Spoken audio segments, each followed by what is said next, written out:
Explain capital expenditure and revenue expenditure. किसी भी तरह की बिजनेस में दो तरह के एक्सपेंसेस होते हैं, एक लॉन्ग टर्म नेचर जिन्हें कैपिटल एक्सपेंडिचर बोला जाता है, एक शॉर्ट टर्म जैसे रेवेन्यू एक्सपेंडिचर बोला जाता है।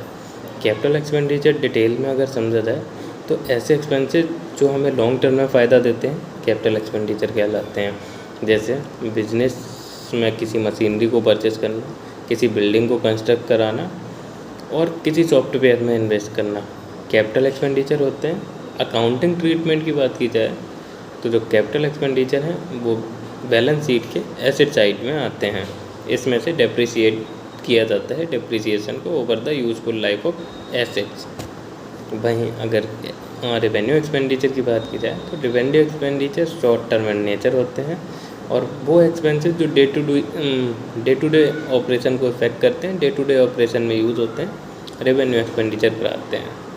एक अकाउंटिंग पीरियड में अकर होने वाले सारे एक्सपेंडिचर रेवेन्यू एक्सपेंडिचर कहलाते हैं। अकाउंटिंग ट्रीटमेंट में रेवेन्यू एक्सपेंडिचर को इनकम स्टेटमेंट में रिकॉर्ड किया जाता है।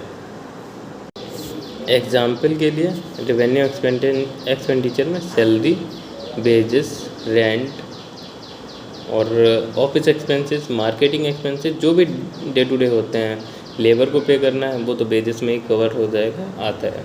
और वो दोनों ही कैपिटल एक्सपेंडिचर और रेवेन्यू एक्सपेंडिचर डिसीजन लेने में किसी भी बिजनेस में और इफ़ेक्टिव फाइनेंशियल प्लानिंग के लिए बहुत ही महत्वपूर्ण होते हैं, क्रूशियल होते हैं।